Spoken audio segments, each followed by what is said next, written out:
Yamo bibia kwa babiom ba GH TV GH radio so na wutie ne ha ayeka wadwo show so na nyankopa ya adoma man ne dey ene dwada so ye de brawi na ya obi fro bi no obi so fro bi no nche say no nyame ya adoma ma say ye ba Mondays na Friday pay 4 o'clock sharp ne de bibia de ahihye so na wo hwe enso a de message so obefa phone no akọ Facebook GH TV GH radio ba so no like no share na do comment de aba na also so no so amukita iPhone and I say a car Android phone or phone na no wako Play Store and I say App Store no download GH Live Apple na say o download and say unya ubenya the TV no e show bottom na de call baby a wo bia wo so at internet say bibia de e koso e GH Live TV Apple e ka say Apple or e ka say Play Store yi ni nyina no wo download and nyina be de ebeba ka wadwe show so na e de ye we are live on both digital and satellite ye ka digital and satellite na say we use ye ka say normal TV na ebeba na satellite so ebeba de hian so be scan no wato bo ase no ahwehwe GH Live TV na say bibia de aye kama o here live from Asalbutwe Abudankari ho ne wo abrusa kase na wo ho no ho first floor ho na de ye wo na ye WhatsApp lamba na ye di tudwa no so no ene na obetimi do comment he de afa so he de aba WhatsApp plan ye 053484527 na say bibia de aye kama o here live from Asalbutwe Abudankari ne no ye trans ye bisa say I say ya papa a president osiso ye current president ye Nana Akufo-Addo obesi so ye kan say nsema oba ya obeka so obeye ene ye kan say the nation state nation address or the baye ene nsema wakeka no ye ba be hwe say the okan no waye ana ayede nso a nyamboa mso kira osade ne last one so be den ebeba ne ahwe say no the asema ye papa kan no kura bi wom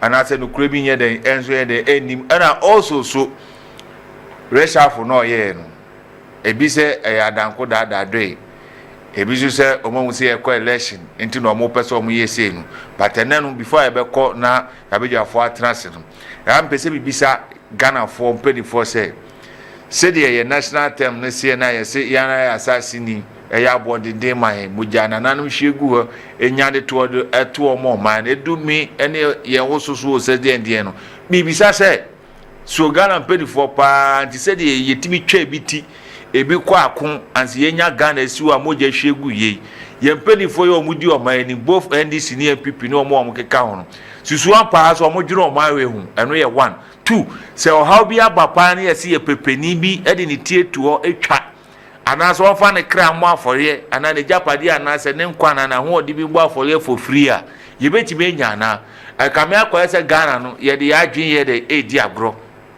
ana o man no so kwa na ye de eko de chi obi abo bra ko de nim bet ye de as ye boy ye de eko echi because say do election year ana say ye ka say omo ye campaign the number of nsem omo beka I saw Bema or Quacopo ba no ni capre and some the dead obeka near yin and a baby children.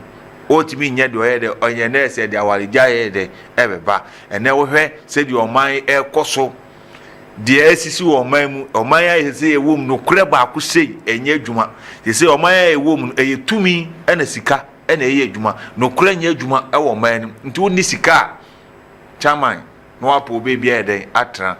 The ebisase we ebeko so akosi daban because say amaye ni anya den ni entwa sapa bi antoa ene branche bi asole aso pokokoye politics ene ma obi asole oposo di nura politics because who said nua ewura politics mu within seconds no twi land cruiser within seconds no osisi dan within seconds no obeba aban mu japade obe de owo no na ekwa say no asa obi ba na yini sa as leader instead of so oba ba bo man no na mum o man mo sika no oba be de oba be di e na hwe taxes awodo a ye twa besine Ghana ka Ghana crowd ka the whole African country ka ha e na say abro chiri tis African countries no bia pe be di ni tiafa e so ye de ohwe no ye de oba but na ohwe say de wiase na ekono ne de Ghana akona see the plane crowd be si ha na si Dubai e free a wan hwe a nkwakrafo nyina be de ebeko bi kaso afo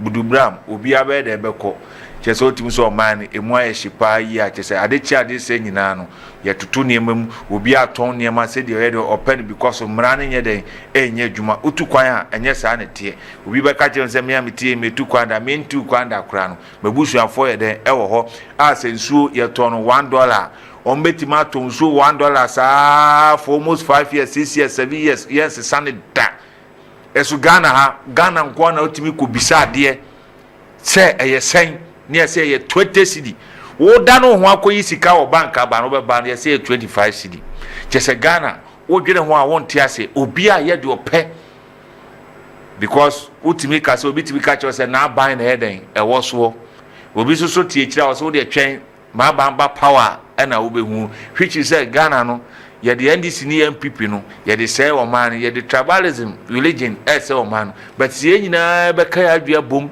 say ye papa ne ma menem ye ya o mokọ akon ebi wuye ye bi konkwaso mutimi je o man ni si wa ya Ghana mpedifo pese mesrɛ mu say de oje Ghana akonwa ni si ho kura no ye nkroma no wawu wagya hokɔ na wo ba be di so wo so be gya wa ye den akɔ ewiase de nyina wo be bi kɔ but so oti say wiase we na fo say wo do nsa mienu be didi a emre bi ba wan hwa yeso wo do nsa mienu petu didi saa be duru be bi no obo se duane na hia o entina de odi ye nyina say wo ye de wo yiba say Ghana no generation na first ye wom say nya no sa generation na say ye de ye wom generation na ye wom no ne ma me ne papa no bo brade to o man betene ye ma me ne papa mo no omro so mo mba wi pizza omo be hye ntoma papa na se bi omo ma aye kwasiampafo emma obi amfa na adwi nemu obi anye de like we don't have time for human being. They say the time we only have is money.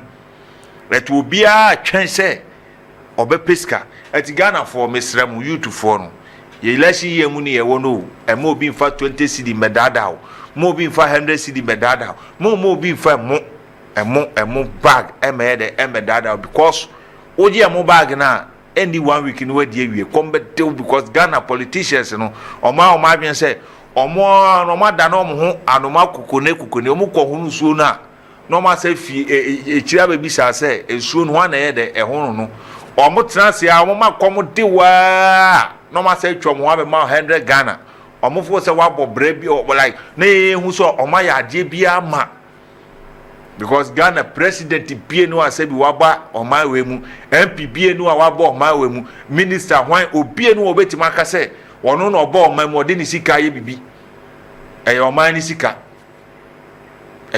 sika na nyina obia ye twa tax awodo utofu ya teso ye yesi eyo oman ye den oman ni sika eti se ye to aba mo obi so nkota sa nipa no onye ye adoye bia ye wu onye because o check Ghana penny for the amount of money and crofo ijia obi a minister de oji MP de oji Gracia city alava ene hwan wo mogia otimu se Ghana iska wa hapa yi but hwan ene ka no kre hwan na disika ne ye bibi papa ye de aman de bia me ka se okoka ye be ka se o politics me nya ndisi ni me nya MPP ni na mom no do campaign asemba na me hu se no asema wo ken eye no kresen ka wo be ye ne pepepa eno ene kama kuma no makwakoto ye de ama but ye won krofo bu ho a omo so mo ye ndisi fo ye won krofo bu ho so omo so mo ye MPP fo omo de ekosoro ba fom se den ono ne kakra o be nya dinu eno no ye den odwene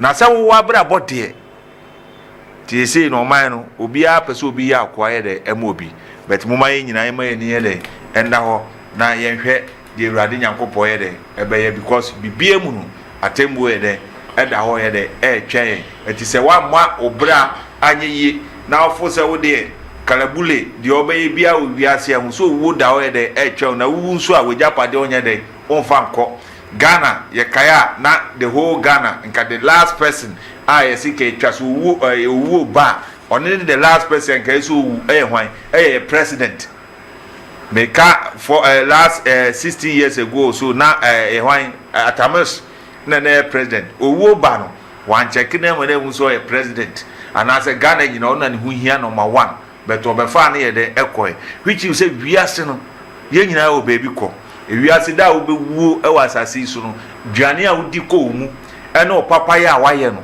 ene na ade kwa asamando yebeka yenka zo ni Ghana nko yebeka choso ni Nyankopon ye de enko etimi sremu moma yenjiri ye nuanom ho because ye papa no awmo dio mu moja hwere so ma medwene o man ho am fight ya me hu se sinsa yenya independence nkromaji independence to ho na o ye tema motorway abesinne tema motorway tutu kura pache nkura anya papa no me hu se president bia ba meka se wabo adwuma bia ma o dwene ho a se ya DMPP ni NDC no we need to change because omo se Ghana for ayese kotokone has MPP ni NDC kremo ene Christian asa oba ne bema asa to omo so de adwena be di agobesi ne Ghana ye ni policy say ye pese 50 years oman no ye build ko ye nim na ye say there be esude bia mutu kwan ekọ amanfo man so Dubai e bada ben ne Ghana ni afru plane ekọ Dubai a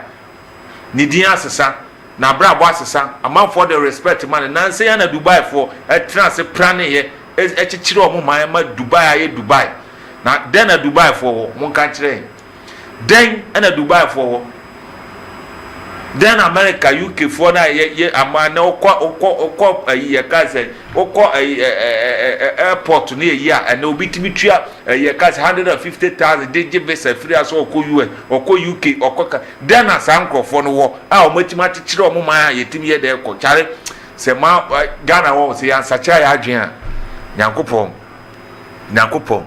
yesi ade bu wa ekitawo betu hu ne value be free unsa ena obehu yesi Yesu ya se no ebeduru bebi ade ye kransuo di bagana yesi o nyame ya adom yenya oil ne ba ebesi na ye hu so mfaso bia gold e wa ha mfaso ben koko mfaso ben ene yenya wo so tasa wodo ne ya gia yesi Ghana bia o yo de sie bia e Ghana ni na anama menya wa adwe se wonam keke o de ka because they say ka Ghana de no ye ka se ye cha me sure so na kanso anu kura ba betue bi why because of say obi botum obi any de Ghana no kura nya adwuma ensem wa atimu so ye yi politics to chen ne ye de no kura ne ye de FAC kwa bro chire ntisa you see the system is working ba oba Ghana ha the system is not working party power is working Nyankopon hira mu nyina na onyam nyina kese ha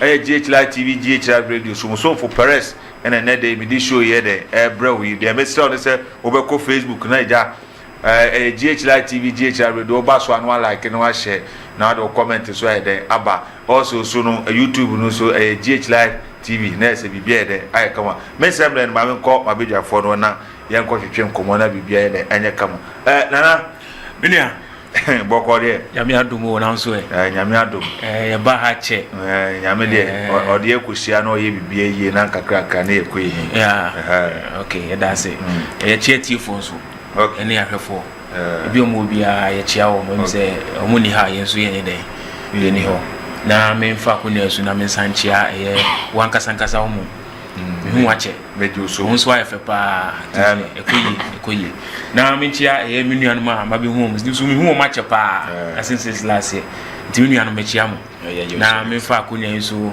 enchia e me kuro mu hene da sebre kwakubu ati ya menu mienu ye hene no Akufo-Addo ama hene okay bebi ana na wo bia pia o nti ye ho no okay general chairman bibi abokore nyame adomo de nyame ase ya aboade ada roma na oje fufura sanso ahye ase ya sanso ababio na edi kan so ye di nchia sonko ebekọ ama atiefo ni ahwefo nyina sede bia omotan echi de bia omonko so anta echi na omombo echi dom na bia be fine nana minwa yasan ababiem sede kan wadwen etie no what is ye kan yetie nse ni ye den ye prumu a enye se ye bia ye tan obi se oman no be den ebe ye ntia eno nti na yasan abe den yasan be si ebia den ebiem se de na first no na adofo den etaye chi no de yesere ne so mbesan be den besan taye chi 2024 imu na kan wadwen so asa be ye kra be hwe se de afia etwem no na etie no pepepe no ene yasan abase ye be ye hu adwuma because if wo any many yentimi anya den anka yenyu obi ama ne nyeden e ma ne nka ebiem eti se yaba ne de ye chia obi bia ya hwefo ene omo ana mo se omo mere no amadaje no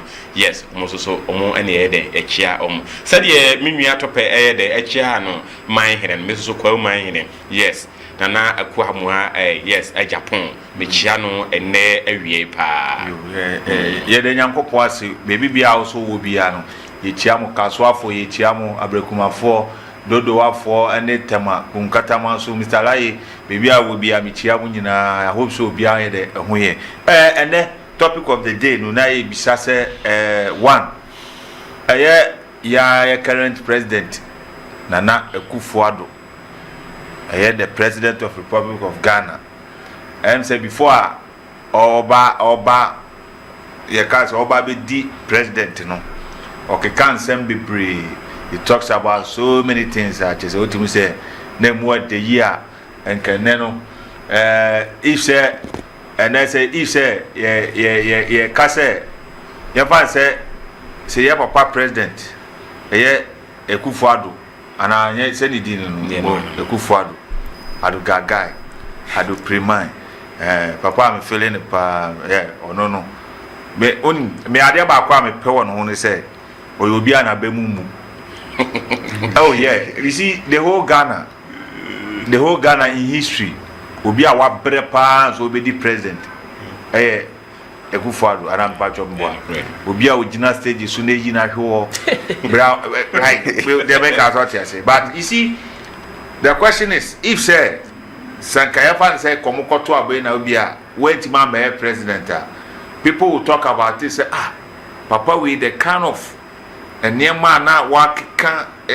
wo hwe say dey wa hye de niema na kasamre ka o man edu anim o man edu akire yen ka so onye bi wa ebi but ka obi be ka say won say dey make na ati o hwe nsema yen fa the first 2017 oba 2016 say so 2016 oba 2017 yeah odibe di so ye 2017 mo on the first ye ka say the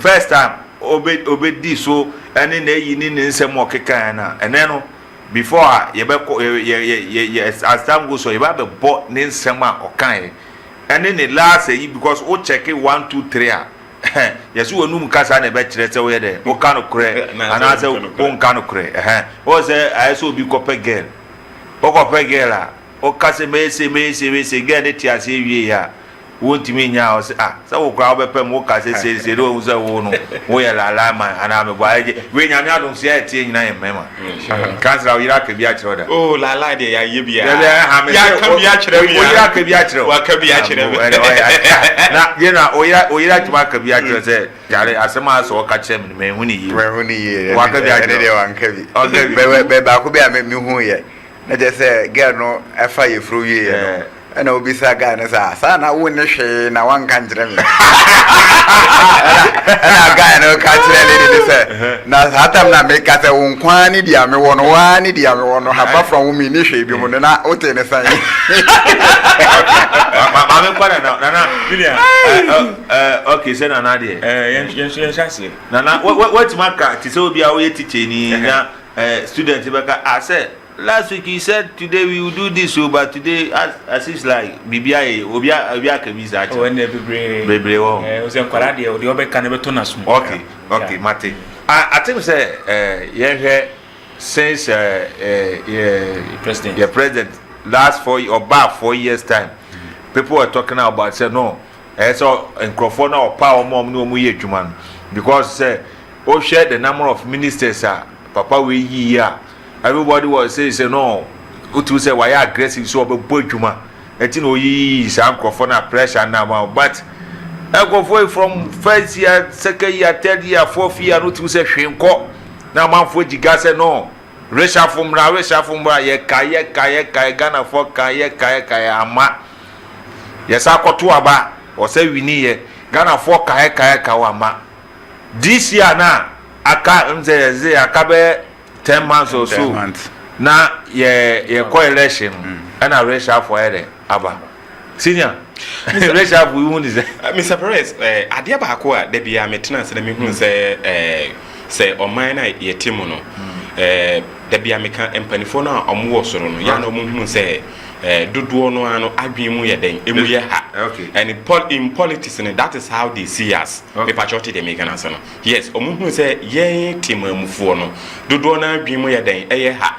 Because the entire dodo na adwen mu ye ha ne se ye wo oman Ghana ye den ye wo mu a wo hwe the number of nipa dodo a atimi anya education. Me patriotic they make an answer. Atimi anya education na less than 50. Okay. Like Japan 94.1%. Okay. Or my kakrakana da hon Japan ni nyina no 94.1. Whilst Ghana less than 50%. Meaning no education in kondum pempenso bi a wo ka asem onipa ne betima tena ase arrezen adwen hu say asem a wo kan no ntra na say nkonkonsa. Mr. Perez ade ba kwa ya na me ya ne say unim so mba university a ombeka say dia asem ne tie pepepe. Be omu free university no mba begina te say bia Medina market no mo start bomu a ehwo no mo say enipa dodo na ewo ho no sebi ododo na adwen ye den ewo fom a ono no say de wodi kan ye no de owo MPP no wo ye ne den owo MPP de owo NDC no wo ye ne den owo NDC a floating voters no ono no hwe ne ha ye ne da no ato ama hansefo no wo hwe ne hanse so ye ne da no ato ama hansefo no yana at times me ka say reshuffle de me hunu se nka oyibio nko nipa ne bɔ ne homoden a nka me hunu se me hunu the need of say bia be reshuffle se nka nipa ne bɔ ne homoden no nka me hunu mfa so de bia wo se be reshuffle be Mr. Perez be the last 5 years ni no se wo ma na wutua school fees wo ma na wutadwani mo a wo be hunu so man Ghana aye de pa me nti ha se me ye politics me de be koma no ni bi de be komi kotoko manu ne hu hia me. I'm not here to do any politics. Oh, yes, but the me person me can say the last 5 years in here no enyema mu aye den pa because yen hwe the current government away den oba ya eye MPP omo banana $1 is almost 3 cedi something pesos and eye den e wo 4 cedi enru enti wo kind of whatever for the 4 and currently no dollar is almost 12 Ghana cedi and over. So meaning no Mr. Perez satam ni talk kinki times 3 today enti satam ni talk kinki 1 cedi now kinki supposed to be 3 cedi but when you say kinki Costco charge 5 cedi 4 and 5 say 4 and 5 na 4 no 4 no bubu fuju di be miensa ansa no wakum say why dey wa consume power ankasa ye dey ewo mo ana amako no kra ansa anye de Mr. Perez things are getting worse every day na say wo no based on say the work and na say reshuffle na your president ayen wo hu eso me hunu senka senka ye ne da because omo ado omo ba dodo na amo homoden se de medi kan senka ye boye homoden dia enka me hunu mfaso die bi a wo ho ye be de ye be reshuffle.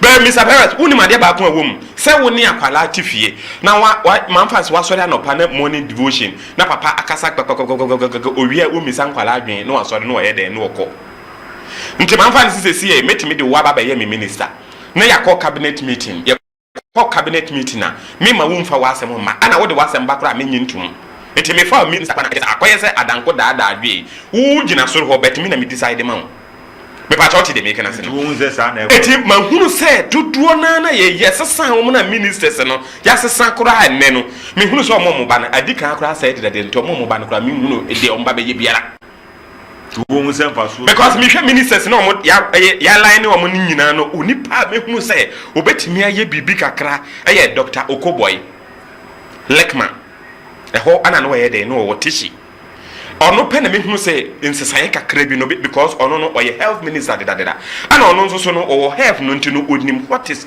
disturbing them we dey oho and finance minister ya no so ye kana semwa nansen ye hwan ne to konya ama foforo ye den abai Dr. Anim Mohammed Anim Amin okay Amin Adams Anta because it didn't answer okay yes Dr. Yes Amin yeah. Amin you should say enipa wo no no finance a wo ye but say ye jai adwuma ne de amana ya enka me ni problem because say see ya no why na ye economic management team no do nipa wo ye na Dr. Bawumia a ono na ye den edi ho but say ono Dr. Bawumia no eka ni agitum a he da bia me hu say president no na ye head o ono ye executive power no kita bibia wo ya vice ya de o be kan no me pa na me gi atum Ajino so no ye meeting tie. Me ka kire o de o be kan no me pa na me ye de me gi atum Mr. Perez eni mama ye din o hwe wo grand so a wo be huru say eni mama ye din ye de yesi ye hia hwio ye de ne yesi ye hia aduane boa ye din emu a na me meto no 175 Ghana cedi na wo papa na ni papa ni 220 Ghana cedi enne affordable one no 4.2 420 370. That is what we want. We don't need anything because the average Ghanaian biano, what we need is shelter, clothes. These are the two things. Average Ghanaian bia will be a work from bia when you atadie and ye gianni and the baby odinity bedding ebeto. These are the three things. But Mr. Perez, young quackra and young conquer had the wakra. Yan sham krofu agu abontin especially kaya yo yen nwana mo nodness no mo fring gran ye den eba no I increase more aba so mo de yesi ayi ya ka se o mo ko ye be den ye be pa ba bia ye den e dia wo o da bi ti yesi you tell yesi we eno ye be ba so because somebody ye ka se ye kan ba eno ye twen what's the ka se mi se Ghana na kasa na ya like omo dwene se ya dwene dai e wo form etinu omo twen a to say those kind of things in the church say election time ya kaso ya commission say you see them makaya for till munyina montrem na yin so wa ya bobra no na nim say mind game ya tiase and I pray say they say the man for any da ho no na me ka say you see you say obo abura won you ka say obo abura wo punish akwara na wo kire ni nyansa wo zo obo akwara ba na osuwa next time no okoya de na nka wo pe na bo no no aka say ade we na me ye ya bo mi ntin no ma etwam and then we the number of youth etu kwan e kono say omo kono so be say di Ghana first na Ghana dan esi 3 bedroom 4 bedroom kan asasi kenkire ni esi susu gbaya ama for starting so mu tutu kwan kwa brochiri apartment omo de apartment aba and half floor to probate bi esi dan ma wa udruwa be ka say eti enye problem di omo pese obi aye de enye ba omo ka wu say those who are wise no, I'm not talking about even wise matter but omo frustro ho na akọ they also come back and then we hear small boy ya also president edi chada was there so adwen a wode ba na hu say e say ro no woska to wutimi kire ne hwe Ghana woni sika you can't talk you can't speak but ye yimu sempeni na ye expect say bon no mo be kwama bia ne say wo ka duane asemi now Rachel for now why no bia ma me ba ko ayi hawa kunsi ono kwa de say no wa be say asem no kwa ma say Ghana for buofu o say mo sori am say Ghana dan bo de yen ko Canada na me pa chu ono oye de sama no oye de juma Mr. Perez na say ma me men kasa me fisheries ministry what's it minister of fisheries I don't know MP wo ayi kaswa mo awutu breku kam pese bibisa ne say ma me na asem o kana me pese bibisa say kaswa kwan akura se de tutu no ko Canada ko hu se ekwan bi tutu sada obe kwa kaswa kwa mu young boys ene to kube ena manfo tonton wo kwan ensuo udi agro kai free kaswa e ko bodwe ase obetima take it down na why you free you see I want your call Thomas wedding no why you free boss you see sometimes obi kasa you see Ghana o e am hwe the kind of ahombrase edu campaign time these people here me papa your president me kai time mon so me hwe otimi de ayi cheshe diti no no koko ni kosi satam tema ne ene na ne isi say ye to abama omo a e omo fo say ya adwen ye refi de omo kan yo say dey o etu de ma yen koso to hwe resha for na wo say to you no ohun say pass obi also because before e be so mu in kwa set time election time Mr. Perez election year no change the only change obey ni say e be obete eniama so no wa accumulate e card ato ho ye wi ni next year san chance ya o say kan nyina bebele mu and this also they are the next you know next government no abaya dem ababefa because we yi enipa mi no pe Dr. Mohammed for finance and Dr. Okoboy. These are the only two people. I can try person or credential and some background, but I could see say they will try to do something, but the system will not allow them. But let's go straight to the point. Is who say Frakadam be who say nada and nada. Mama can me dibi. Na said the obi aba support said ye be koto abaye de ni say because ye yi omu nyina no Mr. Perez ye be san be yi deputy e bi deputy ye 2 e bi deputy e be ko be 3 into na before I be ko trials ni e say election year ni Mr. Perez we ye be na fast o because I must start vetting the man empenifo no enti ni say ni ye na job for the boys. It is a say no more when you be any nyina na de oba be deputy wumpe oba be deputy brani ba be dibi because ye kunu say said ye ko no ye nwini ni wini be den pa because election we be buga e be ye de election bia because ma to aba but so far no up to now me e de nhunu de me to aba ma no wo na wo hu ye me de bi hunya nhunu bia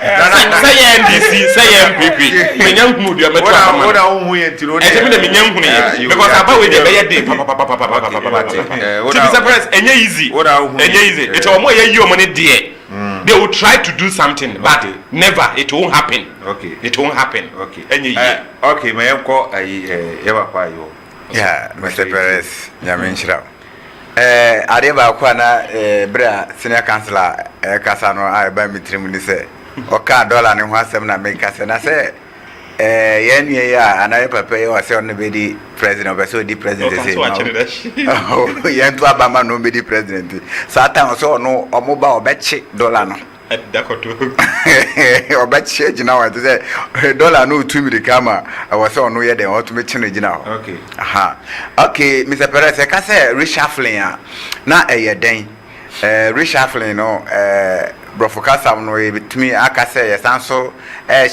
shuffle something again or to rearrange or reorganize something again. Enti enene dia na ye neche say eniama a ye wo already na senkrofo a ye wo no yesanso edi dwumade bi ehehye mu nsama na be ka say de wo ha wonso ko ha first na wo ha na so be sen ko ha na we nso be she ha na ansa na reshuffle na kasa be si no na we need to know the reason why I say asimesi na wona wo railways now ye minister of railways afi ye wa sanitation ati ase enti say yentumi enhu saa niam na buta enti a ye reshuffle ni ya kasa asimesi mpo ebia ya drop na efri ni position a and na question mark be da because say ebia ni pa no adwuma no na onye ni yi ana say ebia we disike bia wo say ye holding responsible mpo ana say otua na ye sanso yi na efri akobe bia wo say ye hu ana say ye pese ye bibi na ye cover nipa no ade abone a wedi wo ho because who free ho na say bia ka bia ba wo ho na ye de obi fufuro be hye wa na che say ye betumi aye no in some way say wo ka na e ba no after anya wo na wo hye that position ekosi ewie and the reshuffling na eba for instance yura John Peter Mewu or railways minister say on Samson share sanitation and then water resources so and there's also the hoa man say on share answer na yenye vetting no what you say and no me problem ni say reshuffle na eba yenhu say atimesi ye dia ha share nsa from this time to this time but yenhu development bia na say the contribution bia enti na ye redraw no okay and this asochin bi wo ho e ma na fan ye nim but enye say ye yinu na e bia san so de no kwa share different sector mpo aka say o ye mfa no share and na me say time ma ye reshuffle no enye right because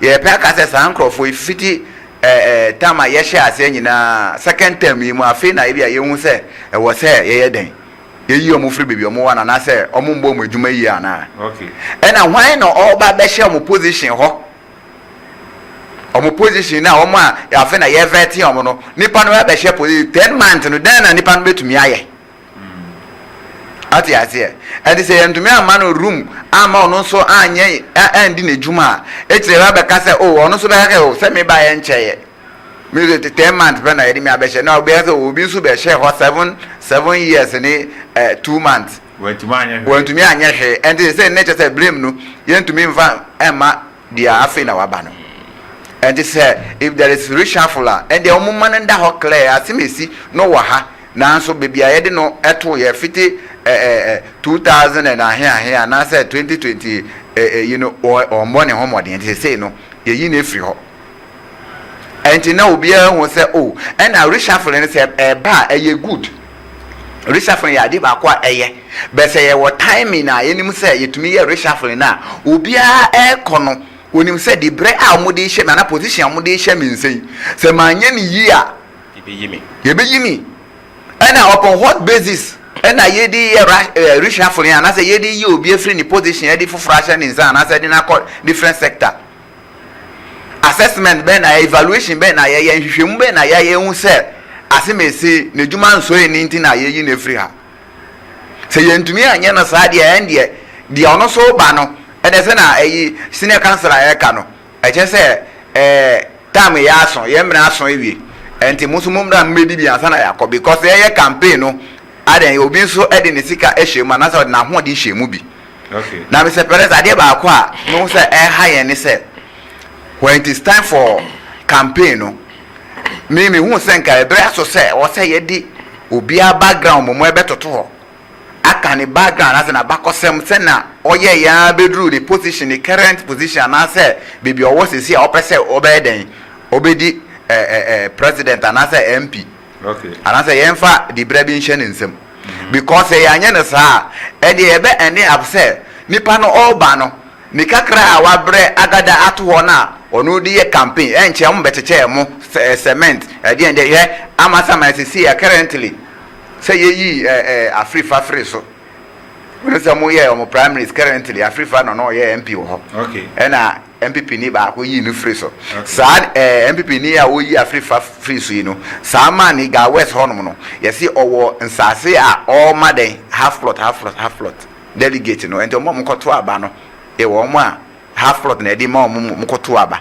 and the office say aba pa ni nsase e o di ma half plot yi office say obenya eyi MP ni di wi a office say obegina obe ni nsase obetenika obejije nsase atoton nsase but okay based on ye nyina yesua de ba based on the wo kasisi an e say eka me akwa say Ghana na asisi e wo no enye we are not I don't know ni usra can say enye say ye pray amo manu but ye pray yan kasa ebu na they say no if you have wisdom and you don't have money we don't value your wisdom but we value someone who have money they say sana because say ne opa assemblyman grade na uniska ye to abama because yes timabufo ne adwe say ye beji scans ya to amo enti no no obetima transit for years no aposika na no de aba oba oba two or the mouth dey on say dey oba to amo sika na na dey here okay and I want say this generation ankasa no youth no ye pe quick money ye mpe bre and it is see as Mr. Perez who sika na usore na so pese udi president na wo share say na youth no to say okada omo yo okada ni we na wo share say organize omo say ni say o mema mo say me share say ama mo say every day bia beje say no obehu dia young guys be ombetumi eku omo ho ama because of the ombenya enimeni na but dia wo kan ye no we say without wisdom ankasa no ye ma o sika na japade sensen ye de jawa ni na behye because won't me hwe so yi eti now wo hwe enti based on the work as a racial for no ye wo say ye kan say because wo hwe ahana racial for no mo a e kan om ne Kenoforiata finance minister na Kwaku Ajiman menu hef ono ne ono so ye yin na Dr. Kwekwe Free Environmental Science Technology and Innovation also na Akwesi Amoakwata Road and Highways also no Road and Highways Minister, right? And then Bakosu Labriba Abudu Gender, Children and Social Protection, and Damboche Local Government, and Frida Prempe Sanitation and Water Resources, and Ibrahim Muhammad Awad Tourism and Art and Culture, and Bakosi Joseph Makubu Sede Chese. Et we hear when more. You see, as some baby, the Omasha, and I say, a more coffee, aquatanasi. Oh, me here. A bill honor a bema baby ashe. But the aye and say, for instance, Canofuriata. Time Bena a month for sorry or Mamu said, every papa in view, and I you know, and I answer son. I say, or no, dear, Resha Funin, or no one summoned him. Yes, yeah, can sit there with that.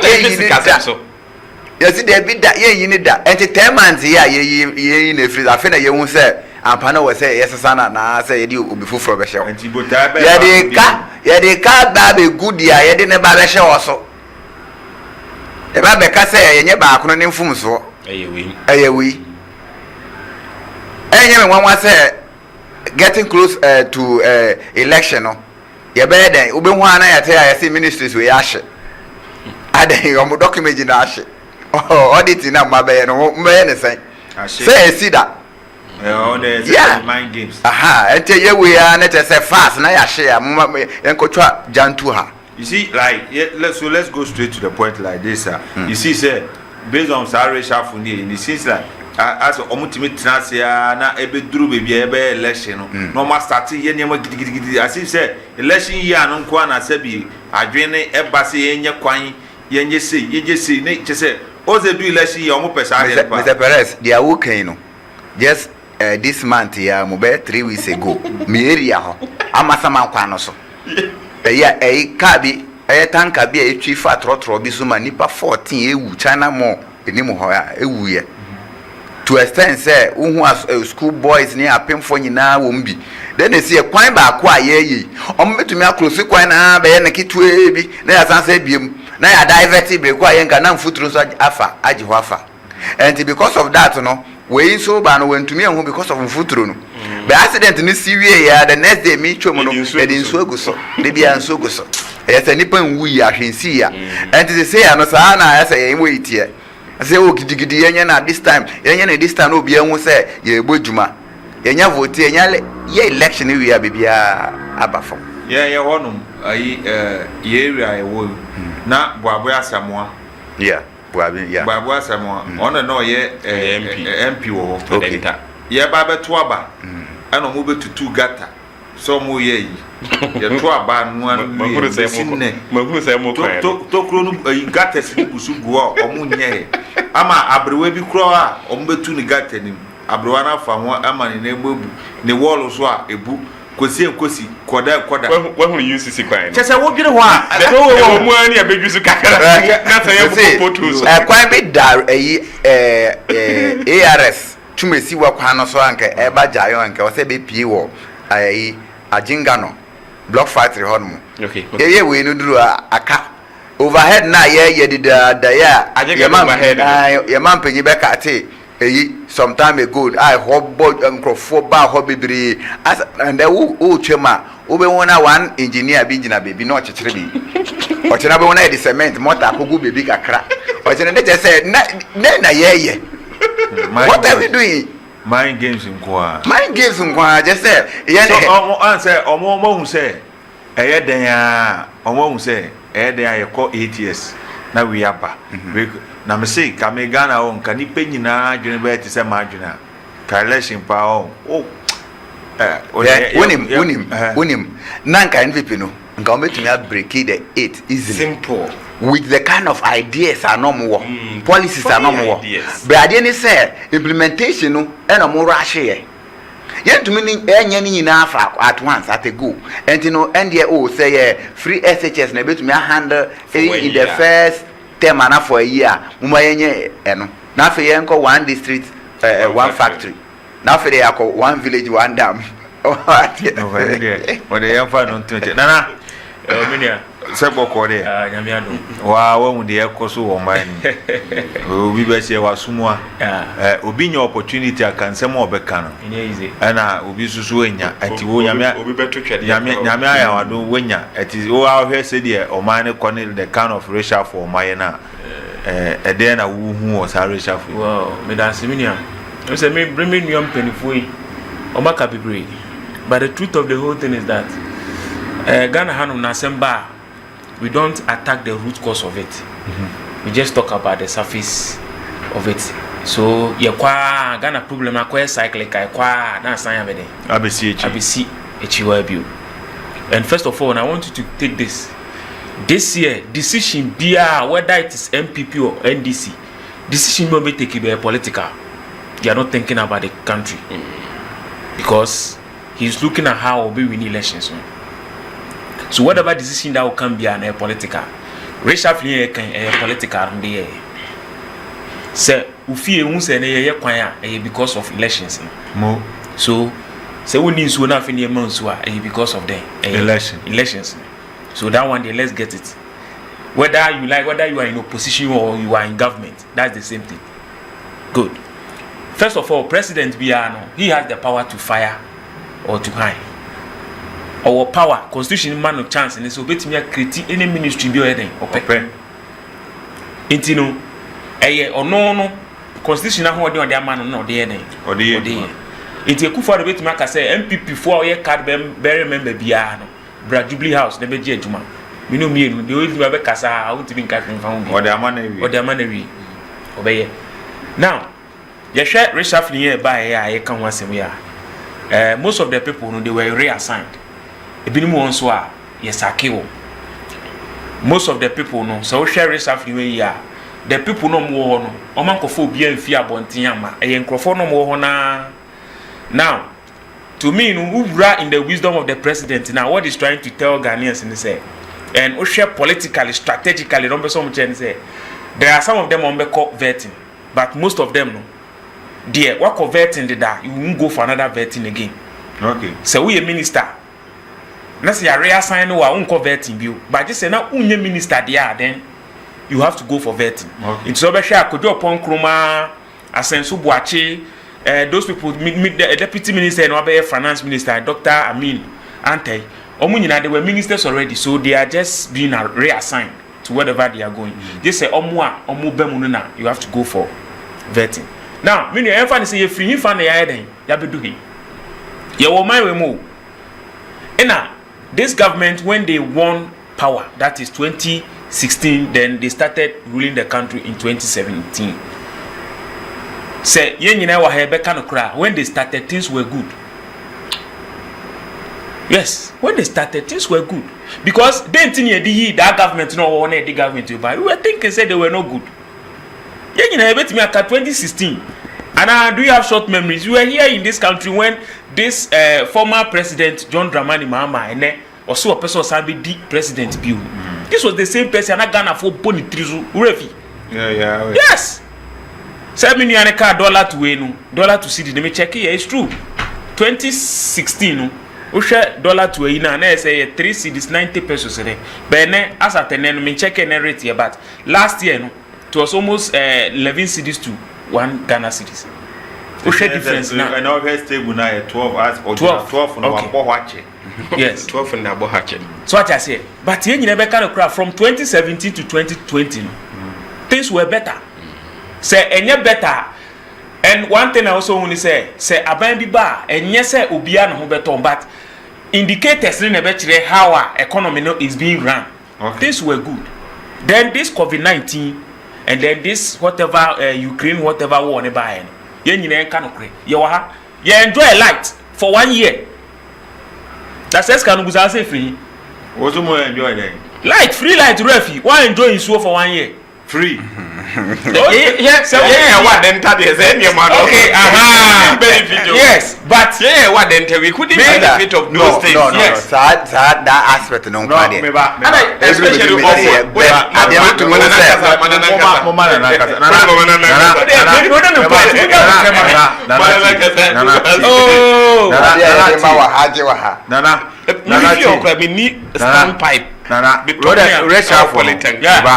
Reshuffle now. Oh, so na me di kan ka cho say ye no. E na obe determine as to say obe reshuffle. To me to you it doesn't change anything. Whether it is good or it is not bad, they are still in government. Say yeah, Ghana for me no never benefit. Now, share minister, new finance minister buy. Anya nya kura, me nim say wakọ otumfo. Okoye no, Kumasi Airport. They needed some money to complete it. Okoye no wakọ release that money. Politics can. You understand? Yes, that is why I'm also told you me lay foundation can just say this year no, everything you may be for political gains. Okay. Okoye release another project be already. Okoye Eastern region or Chihiniwo, Mati say we release some funds be. So the question you should ask yourself say, they know what they done. No yede. Na o yede. They know what they done. Ken Oforiata. Ghana first started bo papa with Trisunu. After the COVID didn't yes papa no. Adwina yede. Esi eti na Akufo-Addo yesrew sisano no obi fufro nye den emra. Se mo be kai a ye be ko IMF no. O se ye nye den enya de ye be ko IMF. But at long last no de ye ko IMF wo. And papa Akufo-Addo na san be catch here say onu na only did the negotiations for the IMF we so we are na for be ko ure fi say ministers or no political party MPP no almost about 80 something 90 plus ministers bi e sore e organize press conference say papa na nyeden ye mpani bio but still this man was there to today. Now in the funny aspect of it, he has been appointed again. Yes, you can check. Akufo-Addo appointing as a special envoy, senior advisor on the economy. On the economy. And the minister here did that question. Yes, the appointment letter by Friday. Oh, before it's coming to me yet. So yeah, yes, I said the Okanya in him now. I said, oh man, you see, no, I say. Still you see we have a lot of people they are not ready to change. I say maybe they be am come and say more Ghana has said you want microphone 9 bia ye two omfo and try that so be two omfo because so muntie o pesa microphone na obi o ye ndisi ni MPP ni so for so two omfo o masa na me come and say for this be anya so for a tie me say o mo aye two omfo ewo krum ha utu omfo mo mfa oba wato odo fufurum utu ne fo a onfa be ma wa hie oba se ope no de obeke bi a kire no no onfa eno ye one uwi anu aba LPP ni NDC support so far as oye NDC ni and oye MPP ni die se ade ni to so mu kura na oye MPP ni o se ejira ho obi ani se kai ato so mu o se ejira ho tum obi oje ni so fo di opa de obeka wasase su bia o fada so we are say abrabo na ye bon you see sanya ma we say ni o say o ma play mind games a che mind games o ma play de a che by down no e say yetimi etena se hwe eya na ya ka say Ghana for na e ka ho o say time na mama also nurse for ala once ni e den ni etwem teacher for de ni etwem ana omusu se eyi bra ye ka se Akufo-Addo mba wonum se na se ya nurse for ya sa etwom ho se omo pe mahama ba na Mr. Perez kro yo me ye sure I say Ghana ho ye she da pe ye kofa doctors for be free amanone Germany UK no omo o de enya free scan ni ye he ya dwiribu pa ye because me who say I say eniema bi nkoye o baby on tese man bi wo kuma se wo se said Ghana na bi before ye tie no ye fa caterpillar enwie nyina France asero na brofo no medua aburo so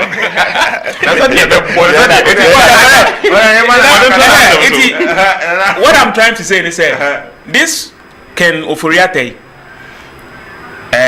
ono an party ni say yempe mo the reason why no can be out because the news say going to 2024 elections if this man still remains there it be affect your fortunes. So they wanted to get rid of him, but president, he's the final say. Gaba. So they still kept this man there till last 2 weeks. Reshuffle by still yasan appointing on appointment letter by Friday. They say baby I didn't go to Krano. What great the same? Baby I no know. So what does it tell you? It tells you say some of the powers of the president the country will continue to suffer. And 2, the kind of political systems now you run organ hand and why because former president Mama Namu people no know they are the same people about no bed ever be ruling almost finding a campaign man. So when he come you also have to come and please them.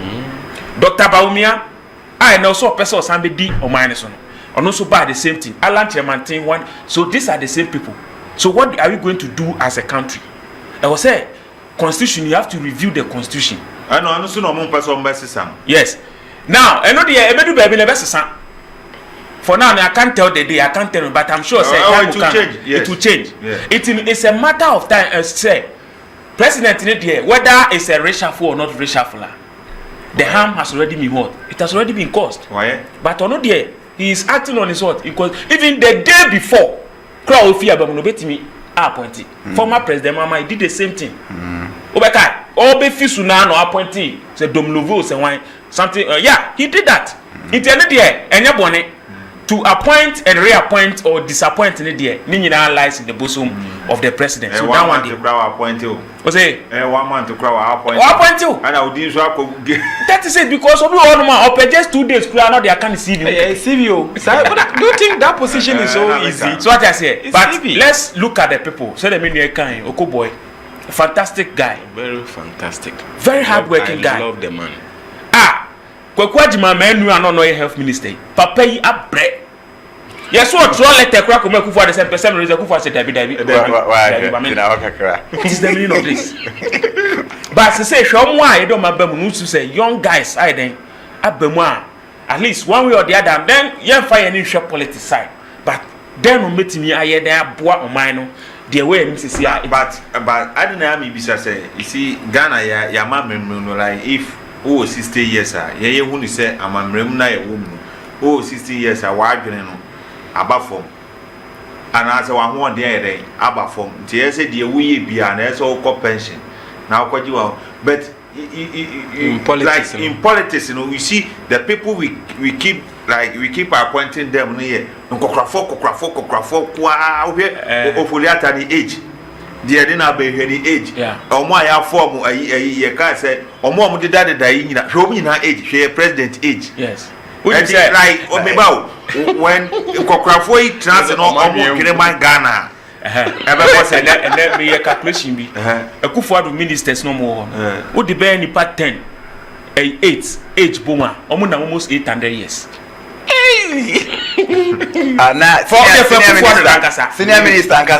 senior minister no fa frema opare fa Kwekwadjima menu se hwan fa Dominic Nitihu keka um nyina age bom nipa be 10 um na almost about 800 years but me as a teacher me your calculation be say ofa nipa 10 kwana so mu age no is around even 150 years it means in the next 50 or 100 years no Adrian Ben on the map, but look at 800 years, almost about 4 centuries, or say 8 centuries. 8 centuries.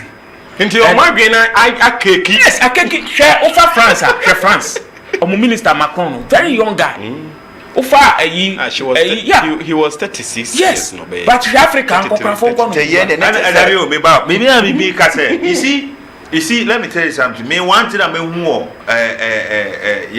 your politics here. They tell me in politics in this animal we say. They always keep him like omo pushy omo scatter that. So omo was scatter that. No omo feel pain no.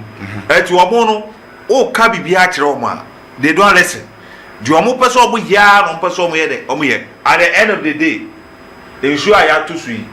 President won't to be minister won't to be right there to me one MP bi okutua light bidder one minister bi okutua light bidder omo police day and night o tua so etiri nipa na nkono no oye young boy na wo feel say no yenyina wo age the same age etiri adentina like Jamaica what man I think say Ghana we should change our mentality. Yes, Mr. Perez. Asama wo kanu enka e baby siso say we need to change constitutional amendment on age because say Ghana has say before I be the president unless 40 years. That is how constitution is stated. Below 40 years untimini. So until say that constitution say caption hono ye be amended no Mr. Perez. No. So if you over 40 so over 40 there be below 40 untimini president. But Mr. Perez that's what is there if change be any my there. Let's sakomano ye wo proper plan that wa say ni kwa because age doesn't matter much. Mr. Perez nana the 40 years development plan by you when they buy that's why I'm also saying say sankie war development plan be that we check American constitution yes omo plan wo ho who now say you Donald Trump who now say we new way ya wa buy ya bedding who now say we Mr. Perez oba this is what America is saying until who suggestion be my warning etwaso so until I mean say make catch us say sankaye o plan because say Donald Trump be di here now you're 70 he say also person be di bi o plan that there there's no problem I think say Ghana na nkasa no kwaku chain be say o say say nyankopon person na abofo ne sere kakra no the camera na to Ghana because Ghana concept ne does because sometimes kra some things bia we see o hwese de ekoso e wo man mu ni se bi omo akọ school e di sika etwi omo kan yi bomb mo ba kra na utumu se nsem bi omo be kika the kind of calculation nsem omo calculate mu se bi obi a wa akọ school kra bia ye be ka se oni hwe kra na se yi nsem bi wa won timi nye de enka na em se politics na kasa na aye no Ghana kasa anatu se Africa kasa bi bia de be ba ye be fi suru aba fom bia ye se no maybe they me met me hunu no because what the car fear blochire car ye issue no be 15 years the fear blochire ba Ghana won say correct car ni ba so the car ya ye wa ha kro issue no 1 year the car blochire mbo won say be a baller because kura ye timo a as a concept will be ada sole a the everybody trim no person we de oye enye mra enye hwe tare nyame hu ye nyina ambo otie GH Live TV GH Live radio o here live from Asalbuchi Abu Dankari ana wo betima adwane e o Facebook GH Live TV GH Live radio ana YouTube say GH Live TV na se bibia de ai kama so wo bibi so apese e bon de wura na so person sponsor program ya and one so be free number 0551543840 0551543840 na se bibia de ai kama ya WhatsApp plan e di juma say 053484527 obetimi do comment there aba na bibia de ai kama ye wo hwe e kira kwan so a ye wo Madina Asalbuchi ye ka se Abu Dankari wa ho ene ye de ye wo nene no ye bisa se reshuffle na aye no ene ye brother ndi ka se chare Ghana na nkasa ne ya danko dada adre abrabo na ebo because finance minister na ye so ya kana se say no position here sadi amano kra no na ze ko tra be bi owo no kra ka unia empedifo be bu ze wo suma abruwa nanka okotofo mo a wo sa koso no mo ehe ba Ghana de ne de ye suma abruwa no ene asa de mattress akoto wo so wonda so ene asa fa doctor se won hwere na yen se twa de ka ene bi na ye de akwakoyi na se Ghana de before yen YouTube de bi ameka se won se enye du election year by this time you see eniema ekoso wonso omoba ede na be ka president na president be sie fini convoy mu ene wa betra ho atwa picture ene wa didi ohia tumi bi e de efri ho ye di tumi ni mom nso a no mo ma kire se de omo pese omo ya na omo ye this is the time so ma we dwuma this is the time see opie wani na who said no me pedama me peda bi a NDC be power and I people 4 years in ato abatia no masa fa ko niam na ko percentage you say low disgrace or no say no amount for near there abre Mr. Perez e bedru ho o say e bedru ho yeah then tem e bedru ho nen tem on say ne akaka kra bi aka kra nu 10 years e here e bedru ho ne ni senka ya dia ye won hihye bia e wo ho for reshuffling ya aye nim say ye wo eyi organization bia na say eyi bia no onye non governmental they say EC ya na nka mo betumi aka say ye no mo ba wo ye MP na wo ye minister every 6 months na year bia no ye assessment evaluation ahwe say appraisals na ye say dia wo ye no correct according to plan na me nua so ka say ye be den ye de beto ho ama o man ni nyina na and they say emwa ye ade my friend come back you see say be ba yeah William Ghana na the papa so for be ba oni ma me kire Ghana na kasa o me de me based on niema me di me ni ato for no ehunu say ade na omo plan wo fie anya de obetima ye adwuma no me na me ka kire because me niema bi koso a me wu say sa de ensi wo kosi broni krumu da okay aje kru na kwawie say energy minister ye be ye energy minister na obi education minister de na ko share the education ni ndie ben no wo obi o ye education minister oh he school so e be go winter ya dai e no free ho ya de ne ko energy ka be da be Mr. Perez why mistake there be asem na meka say my meka say me fa say Dankwa we area of there meka say what say ti so obi a doctor na so onko ye coach asem na meka tienie obi a doctor the American doctor said doctor or your doctor near so onko coach Emma Blaster ono ka say ni me say the American education minister be here ne ba answer na say is it the current one I move here no a dentist oh but when he came did he perform or he didn't perform that's the question for education or ya there oh there be asem na America say but no say he wa perform more education no way you na free ho de niko energy na gbe be pa ro ko no they all can anything na make catch you say maybe you are making a mistake it boils down to the reshuffling now don't need reshuffle if you say bia I say no unim de na pem so either you go back or reassign you no kasa bi there's nothing wrong with that because energy ministry on kasa there are people working there already who minister and what are you going to do this is the practice no if you are going to supervise without any idea of the field you are going now then there is going to be problem you see it has been a practice for me I disagree obi a o treat taxi na so go to articulator I'm coming so if you are telling me that so nana yafa we mbra form say wo to wa Africa work of VIP 200 something you are going to Kumasi now kwa na driver na unim so air driver watena kan and wa do lenda door was say dey yim here no etina na budget was o no obi sa passengers for na ticket him say why never timi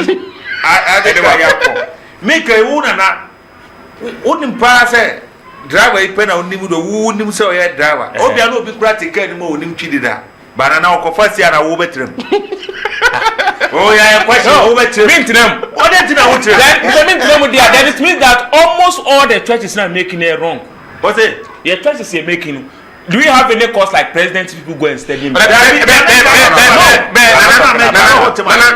you need somebody for economy to be in charge of the economy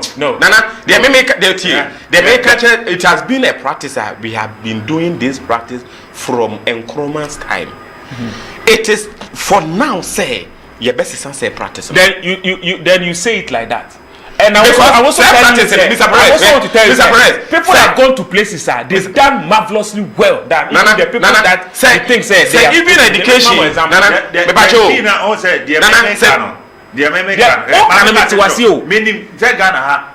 Ghana meaning a defender wa koshegu I don't just say Rebecca but you say the position defend bibia tv see my defender to me go head the board shot them but the person me say Ghana or your striker Ghana na e won yetimi tam obi fi obi a goalkeeper na so striker the ambassador me tell on because of whom you know we minimum and we madam what doing campaign time omo ba be call ye ka say omo ba be ko ayi e ka say ayi kwa mo fence omo promise ya before go ye tia na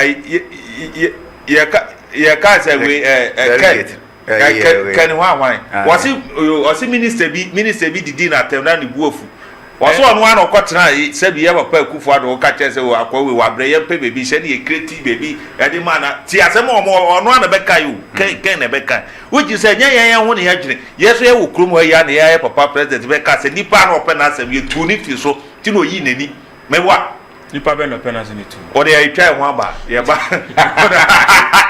ati ayobode je fo ye twa ho aba ye ba ye besa abatwa set ye twa ho aba just maybe na ye ba ne de ye ka se ye ja ye president ensem oba ye obekeka ye ba waka ba ku mienu miensa o kira so nyame bo oba be ka ne last one ni ahwemu se no ensem abapa e kan se bi ono ane ka na se so waye anase onye eti ma yegusu aye de ma obi fro bi no obi so fro bi na bibia ye de enye kama ye musonfo Perez ba akopo hia a me ono an so be kawadwen am so ma kire so ma kire wadwen ese bibia ye de ekọ ya me musa manfo pese e bie phone last ni tumba tese nu ye twen bibi kakra sa because say dey o pressure wo krom no obi phone last ni tuma ensema manfo be ka no ebe so ensem bibre etiene no bebi aye dunu na ye hwe ensem a ya papa president 2017 the first year obema ye na ye ka say 2023 ene so ensem o ye den obeka ye etu kakreti 2017 na ba be 2023 ensem a okeka na ne a check ehun say ono an ka na say Ghana for semi your trofo anaze de me ka say meye no maye na so won say no kra de ti say producer na say for producer my ready a mo fan to so my 2017 nsem a ye papa president kan ya kire ya won say nyina agidie so obebu adwuma no mo fan to so my na ye hwe so wa wi a mesremo a I'd like to take this opportunity, Mr. Speaker, to express my sincere appreciation to my predecessor, President John Dramani Mahama.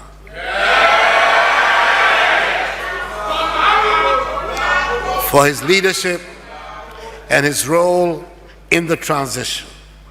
His conduct has been a credit to our nation. Mr. Speaker, I'm happy to see the presence in this House of two other former presidents of the Republic, Their Excellencies Jerry John Rawlings and John Agyekum Kufuor. I am in the enviable position of being the first Ghanaian leader to be able to draw on the experiences of three living former presidents. This should definitely enrich my tenure of office. Mr. Speaker, I congratulate you on your unanimous election to preside over the affairs of this House. It is a fitting acknowledgement of your distinguished service to our nation. I congratulate also your deputies on their appointments. The first Deputy Speaker, a respected member of the House, Honorable Joy Osei Owusu, and second Deputy Speaker, the veteran legislator, Honorable Alban Bagben. I commend also the Majority Leader, my contemporary in this House, who can now put his extensive experience of Parliament to use as Leader of the House and Minister for Parliamentary Affairs. My compliments go to the new Minority Leader, Honorable Haruna Idrisu, who announced himself on the national stage when he came here in my last term in the House. It is clear that he has an important future in Ghanaian politics. I want to assure him and the leadership of the House on both sides that I will cooperate fully with Parliament to enhance the governance of our nation, to be able to do the business of Ghana effectively. Mr. Speaker, I use this occasion to commend the Electoral Commission and its chairperson, Charlotte Osei, for the conduct of our recent elections which has received domestic and international acclaim. In the coming years, I hope that our electoral processes will become even more robust so that free and fair elections become automatic parts of our democratic culture. Mr. Speaker, certain incidents occurred during the transition period that are matters of concern to me and should be to every Ghanaian as they marred an otherwise dignified and successful transition. Wrongdoing has no political color, and I do not subscribe to the lawlessness of political party supporters simply because their party has been elected into office. Mr. Speaker, when those incidents began, I instructed the then Inspector General of Police, John Kudalo, to apply the law, irrespective of political affiliation, to all lawbreakers. This instruction was also carried on to his successor, David Asante Apietu. Both of them acted upon it, which helped to bring the situation under control. It appears these events were predicated on some concept of equalization, as they happened in 2009 and were repeated again in 2017. I condemn all such conduct, and I call on all political parties, especially the New Patriotic Party and the National Democratic Congress, to ensure that this is the last time such undignified acts occurring during our periods of transition. Mr. Speaker, I come before you today in fulfillment of the constitutional obligation that the President of the Republic gives a message to Parliament on the state of the nation at the beginning of Parliament session. Since my inauguration some 6 weeks ago as President of our country, I have set to work putting into place the members of the team who will help me govern. I've heard it said that I'm behaving like a man. I'm saying your first year, 2017. 2017. The buyer, which is in someone or Becky can almost one or Kasembi say a MPP, any NDC no. We make sure say free and fair election. Ebeko and also soon or make sure say we in your politics as party A or party B. Oye din se hunu a abama ba ne de mra no we de ye to aba wi a we mu wi ni a fe so we say opeso ye de oye sa ne ma ne nyina but ne e de ne ehu e de na ekoso e wo man because you see ehun se free and fair no enye dwuma enti obi be se oye ana wanye de wanye ana nyambo kira so oba be kan dey but say em say last year de no eno so o wa patcho fatu so man Mr. Speaker, when we make an assessment of what the state of the nation is, it would necessarily have to include what state it was in yesterday, the state it is in today, and what state it will be tomorrow, based on reasonable grounds of expectations. How far back should we be looking to make a judgment on the state of affairs today? Mr. Speaker, I believe that the issue above all that is quite properly dominating the concerns of all Ghanaians is the gravity of the economic situation of our country and how we can quickly stabilize the economy and work our way back to the period of rapid economic growth. Our currency has been buffeted. Our inflation rate has been very high, and for the first time in our lives, debt exchanges have become the language of everyday conversation. As such, Mr. Speaker, I wish to make a departure from the usual format of messages on the state of the nation and concentrate predominantly on the economy, which will enable me nonetheless, also to make some statements about the state of our agriculture, education, energy, health, infrastructure, mining, tourism, and security. This is not to belittle the contribution of the other sectors to the growth of our country, but I believe the exigencies of the moment justify the position I am taking, particularly as all sector ministers continue to provide official updates on happenings in their respective sectors.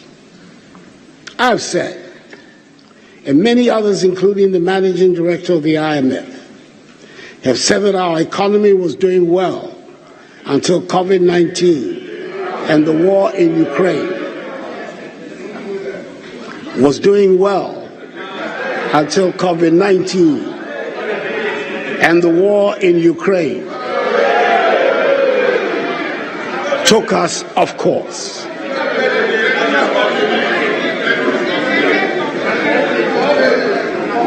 Mr. Speaker, I will be heard. Hansard has to record me. I will be heard.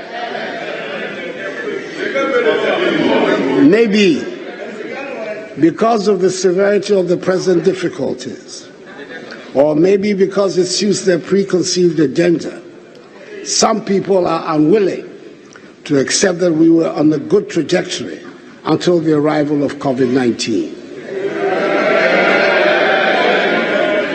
The Ghanaian people, however, accepted this proposition as evidenced in the results of the 2020 presidential election, which were unanimously endorsed and upheld by the 7-member panel of the Supreme Court. Mr. Speaker, allow me to go on a short trip down memory lane and remind ourselves what things look like back at the beginning of 2020, when I came to this House to give an account on the state of our nation. This is what I told this House on 20th February 2020, and I quote, Mr. Speaker, in 3 years, we have reduced inflation to its lowest level, 7.8% in January 2020, since 1992. For the first time in over 40 years, we've had a fiscal deficit below 5% of GDP for 3 years in a row. For the first time in over 20 years, the balance of trade, that is the difference between our exports and imports, has been in surplus for 3 consecutive years. Our current account deficit is shrinking, interest rates are declining, and the average annual rate of depreciation of the cedi, as it is lowest for any first-term government in the Fourth Republic. Our economic growth has rebounded to place Ghana among the fastest-growing economies in the world for 3 years in a row, at an annual average of 7% GDP growth, up from 3.4% in 2016, the lowest Honorable in members, 3 please, decades. may we listen in silence. Sovereign credit rating agencies have upgraded our ratings and also improved the outlook for this year, notwithstanding. Ghana for where they want small. Also, also Bibia Konenim. Sure. Or just a last a year. State of war, the organization address Akufo-Addo buy obe kamo biati ye fan say o man nyina no wabon tofa e no de buy because bia o man egbomu e no no wabon tofa no de bra no o kire say na bibia akoso yi e kokama na covid in the Ukraine Ukraine war no so buy ha na Ukraine war so buy na mi bisa say Ukraine war no Ghana dem pa na export ko sa kuro no so and then so le free ho e bantia de bia na okay na we are corner now altia sa Ukraine war no covid no I think say even excellency ono a say excellency wo kasa no sro no asre na me wuza Ghana na nze bibia kwa politics ntino ye ka enyeyi but the question is nyame bo ochira no or the last one bed eba betudwa den ase nyankopon bawo se wa mawo ya papa his excellency Nana Akufo-Addo the president of Republic of Ghana enya ade a obetima beka sansemi bia den achenes ye the new president beden eba besi so etino na ebisa se ti nyame boa ensem ya papa ikan yi ene ono ane campaign first one obeka ne the last year so obeka ya wose na bibia Ghana bibia akoso kama enema boa nyina ba form ama ati se na bibia akoso but covid ni ayi ka say Ukraine war yi Russia ntoko ibam no ana ma bibia den ayi na o make sure say obi a wa appoint ni say o ye minister bia no obe ode ehun nsem bibia beba obo say frakadam bia ye den ehye den nim eno na afidi ya ye reshafu yi ti Ghana for nyame boa o kira no nyagopo amba ye hwede oba beka because de wakabi na enyina eso ebe hu say de o kan say ye nukure ana say nye nukure chairman ma memra ho yo menu amida say medical started for 2017 them say that was his first time at parliament okay ene Ghana for ekudi nkomo enukure so the medical started ma asem no the first 4 years no de obeka say na enyi bia na bia well so the mekan no esunu bia ne how de hu ade but me there to me in the first 4 years no na enioma start here den pick up okay till say 2019 ye nyina nim de eto wiase nyina nye Ghana nko a covid ne ye den ebebom covid ne bebo ye nyina hu the impact of it for almost about 6 months to some months bino government work as a teacher. I was in the house. I didn't go to school, but I was being paid. Yeah. Other sectors of the economy, if you're more private sector, most of them had to run shift. But I believe that some of them were also laid off, which is very unfortunate. Okay. Some too were still there, but even they were not even paid. All because of Ukraine war, COVID then buy. Now can't Ukraine war now? Yes. You see, we now live in a global world. It's not about we exporting something from Ghana to Ukraine. Yen himself at Ukraine. We are seeing now. A bano, a brone, a some state foods bioha. Ukraine is the leading producer of it. It automatically may say affect it. Ukraine war no a bar. Automatically it will affect other countries. They are Ghana for you know me then. Edida. And very good. And sometimes they say baba directly, but indirectly no. It will affect you. Yes. It's what I say, a year intro no child, any intro no child. We know the impact of it. And then, if you call some amount, might be so amateur, even Ghana, where she cry, we share or more can say inflation. And then, when you say last year was very difficult for Ghana, then no more power because inflation hit almost about 40 plus. But no can say. Last year, I was here, Papa Mukas, and we said 83. And I had in 23. I think the Yamabwadi, your baby, see, yes, you ever say, year B 2023. Yeah, a comma, and it is true. Last year, no money wedding. But I was sending here 33. Sure, 83. Yes, and who beside a woman, spiritual numerologists now, some of them they can come out to those things, but maybe I'm not looking at that. But what I'm trying to say is, say, from 2020, things have been so tough for this country.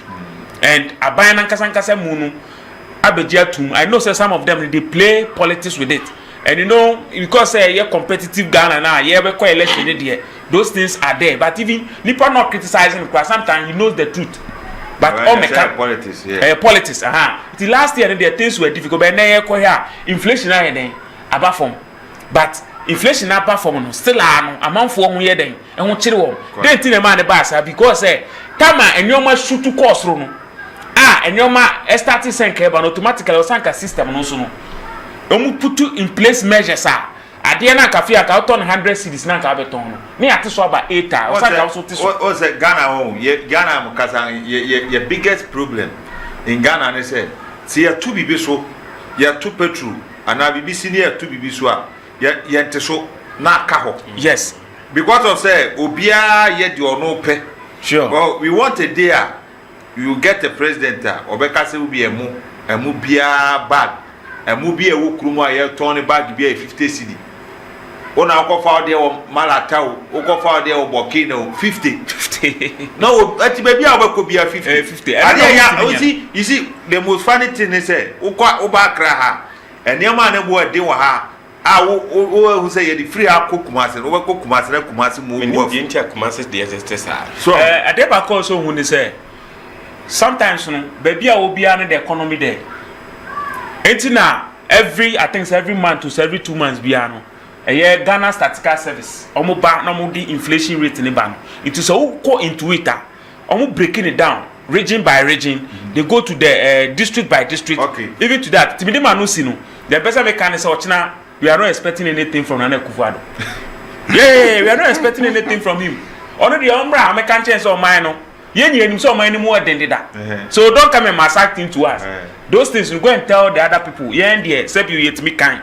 You no opportunity to be yes. It's no the American check Ghana for say 2024 elections. A peaceful elections near the yepe. Yempe any mujashegu ni ehibia. Because one thing me realize it from the late President Mills. Owini yeno that was 2018. I realized that the bill he talked about peaceful election in the next year. That thing, I monitored that man, but as will be a strategy or the year. And Akufo-Addo Israel or Chinano come and give Ghanaians hope. So the only hope will be at the Maya. Oh dear, giants are name say elections no. Obemana free and fair. Say John Mama Winia Famano. Say Baumia Winia Famano. It's about policies and Nipa in the next he said we are seeing economy. Now the world is more or less like technology. You cover in the buy and the geopolitics of the world. Yes, it is now on so we need say these two political parties no. So also Mr. Digital also then and also deba in the next 10 years, the next 20 years no. Then away him with us. Yo. And NATO pen or Wakasa or say, Maza, I may expect to be free. Nanado will mind here. You know, but yeah, dear, they say, no, you need baby alcohol, yeah, baby, any passport, your passport, any visa, your visa, any plane ticket, you need baby alcohol, and I walk out, you don't know my own day.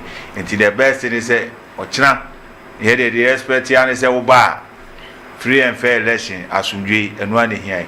General, sorry. Yeah. 2017, then I had a free and fair election. Also, then I idea here. Currently, no. Year 2 year 2020, no. A free and fair now occurred 2017, but better than what we say. Because we are. Yes, some results. They are 3 times and son I am winner. No, the free and fair election. No, I need to. Okay. The mestre, your state, no, your current state, and the Senate and Nakaya. No, your character be a woman says here in him, and the man number Masaji Bibia. Proverbs 22:22. I say, do not take advantage of the poor. Okay. And the officer will be a now position being we are. We may come in na. What the brebi we jumamu and hifa do not take advantage of the poor.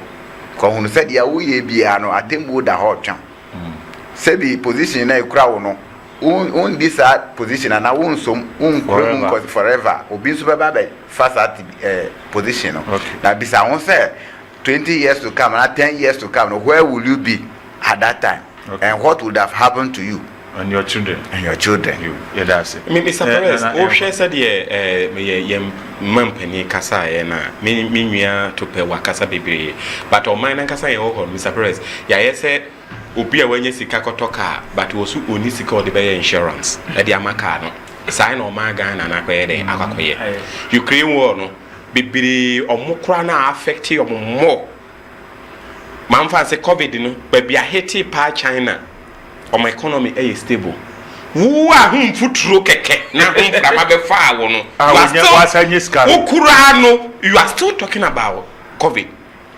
It is yes, or be when you see Katoka.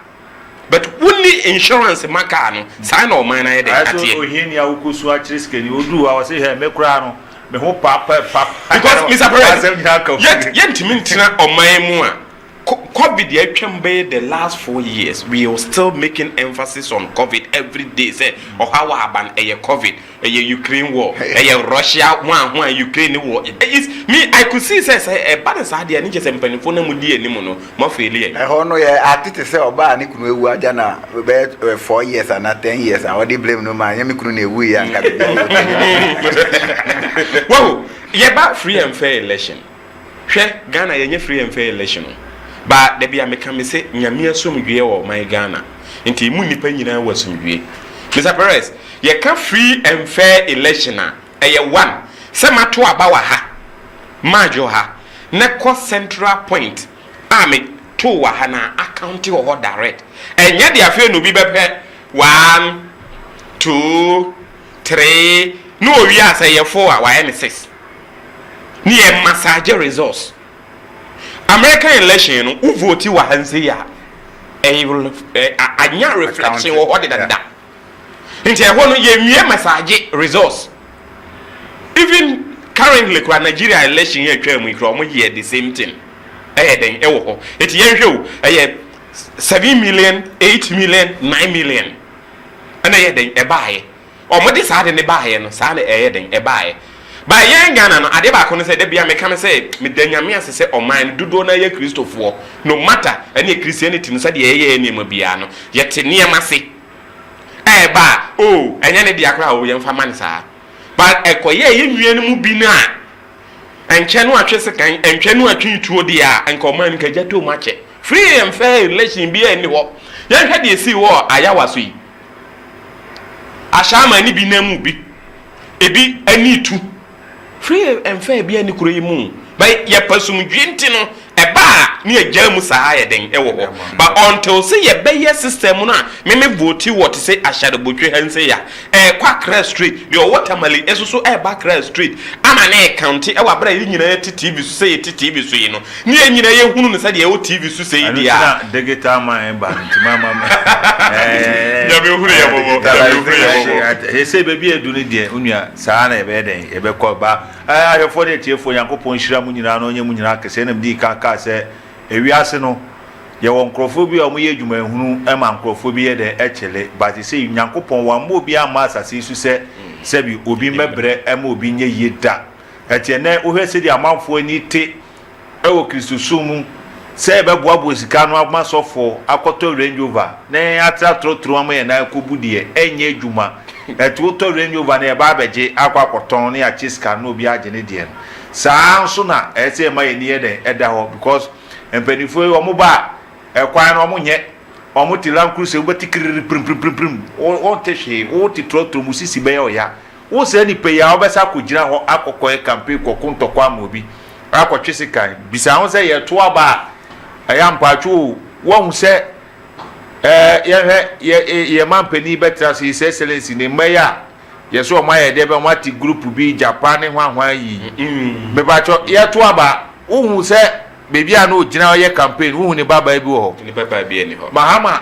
ye campaign wo hu ne baba bi wo ho ni baba bi eni ho obi eni ho but na manfo mma ena omo ye do omo ho omo bo omo ma ho ban eti maame ne papa fra oba de tunufo wozu ni maame ne papa obetufo a wakata so ye den etu ho fo edu election time campaign time obi ye na okogira utie de o ka na be boa wa okwa kotoma no emoa wa okwa no atu etia no we enye gidigidi we enye uwu so oni bi se obekwa koye ni sine pipi na obewu a mesrew ko ka kiro papa no maame se omo mpe bebi mfa wonkoji skedru se de be ya daache no sika kwa be ba fie omo hu se wawu kura omo hu se mfaso de de aba fie me kai campaign time kumasi wo bebi tata na mahama ko kumasi bebi a boys yi gukia ke bi sa ka se e fa na ntwe ubi kai ko hwe wo ebi 90 ye ebi wuye edu tama omo ye ni ense pe 300 million anokra yankase busuani ba ko ekwa ni ese munyina munche